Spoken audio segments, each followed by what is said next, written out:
Béatrice Rulle, votre invité aujourd'hui, Romain Jordan, avocat des familles opposé au t-shirt de la honte. Bonjour Romain Jordan. Bonjour. Merci d'être sur Radio Lac ce matin. Vous avez donc étudié le dossier de ce fameux t-shirt de la honte que faisait porter notamment le cycle de Pinchat à ses élèves quand ces jeunes femmes avaient une tenue jugée inadéquate par le cycle en question.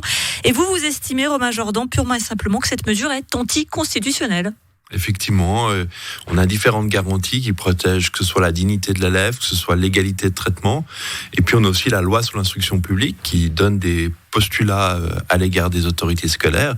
Elles doivent respecter la dignité de l'enfant, elles doivent ne pas lui impliquer et lui imposer de sanctions qui porteraient atteinte à sa dignité, qui ne seraient pas proportionnées, qui ne seraient pas nécessaires. Ces conditions-là ne sont pas réunies ici.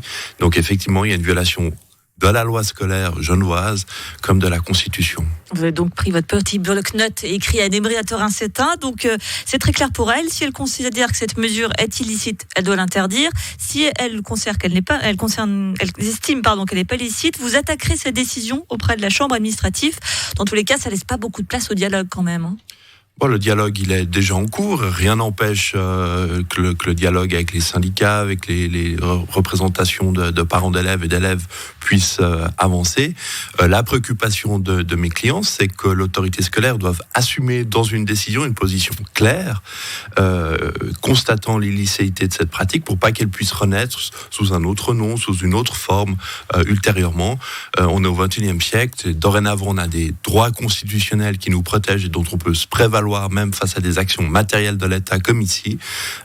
Il faut que Mme Taracinta prenne ses responsabilités et constate l'illicéité de cette pratique. Elle ne les a pas prises, ses responsabilités, jusqu'à présent. Elle était un peu molle sur la question. Écoutez, moi je ne fais pas de politique, je fais uniquement du droit. Ce que je peux vous dire, c'est qu'il y a eu finalement, en début de semaine, une impulsion laissant entendre que la pratique allait être suspendue. Il n'y a pas eu de décision claire, constatant l'illicéité et la mettant à la poubelle, qui est sa place. C'est ce que je vais vous dire, c'est déjà une victoire pour vous, puisque effectivement, Nébriator Incétin a annoncé la suspension de cette mesure, l'ouverture de discussions entre enseignants, parents et élèves sur la question. C'est déjà quand même une victoire. Assurément, les choses vont dans le bon sens. Dans le canton de Vaud, la collègue de Mme Taracinta a clairement indiqué qu'il s'en était fini, sauf erreur.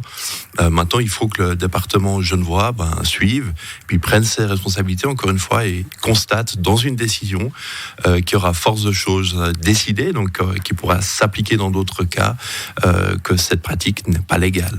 Justement, ce qui interpelle assez sur cette question du t-shirt de la honte, c'est déjà qu'elle n'est pas pratiquée par un seul cycle, mais par 3 ou 4. Et surtout que cela fait plusieurs années que cette pratique existe. Pourquoi est-ce que ce sujet arrive finalement maintenant ? Les préoccupations. On s'en accommodait plus avant, finalement ? C'est ça le bon côté du droit constitutionnel et des droits fondamentaux du citoyen, c'est qu'ils évoluent aussi avec les périodes, avec les sensibilités. Et je crois qu'on peut difficilement nier le fait que la société est en train d'évoluer sur ces questions-là. Raison pour laquelle, la protection constitutionnelle doit avoir un curseur un peu plus progressif et progressiste sur cette question, et raison pour laquelle nous demandons que l'illicéité soit constatée. Vous êtes donc l'avocat des familles de ces jeunes filles qui ont donc eu à avoir ce t-shirt de la honte. Comment est-ce qu'elles vont, elles ? Comment est-ce qu'elles vivent cette situation ? Écoutez, vous l'avez vu, vous avez vu les manifestations, je crois qu'il y a beaucoup de colère, d'incompréhension et de sentiment que quelque chose d'important est en train de se passer, que c'est un jalon qui marque une évolution qui n'est pas anodine.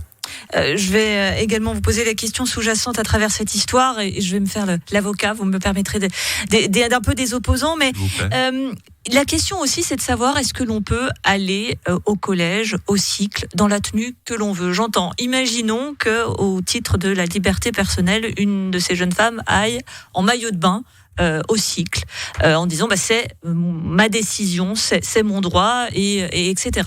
Est-ce qu'il n'y a pas quand même une limite qui est certes sans doute difficile à définir, mais une limite aussi dans ce qu'on appelle la tenue que l'on doit avoir, comme celle que l'on doit avoir au travail, par exemple?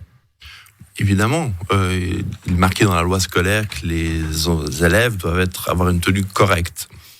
Maintenant, tout est question de proportionnalité. Vous citez le cas d'une élève qui se présenterait en costume de bain. la situation me semble suffisamment claire pour commander qu'il y ait une mesure qui soit prise.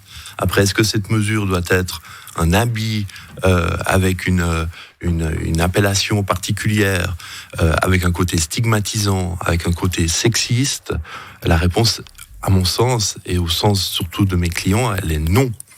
Et l'autorité scolaire, elle doit avoir cette sensibilité à l'esprit, et elle doit, cas échéant, pouvoir proposer d'autres mesures moins stigmatisantes, pas du tout stigmatisante. Donc ce que ça veut dire, c'est que vous ne réfutez pas le fait qu'il y ait potentiellement des tenues qui ne soient pas adéquates pour aller au cycle, mais bien le fait qu'on ait demandé à ces jeunes filles d'avoir ce t-shirt qui les stigmatisait.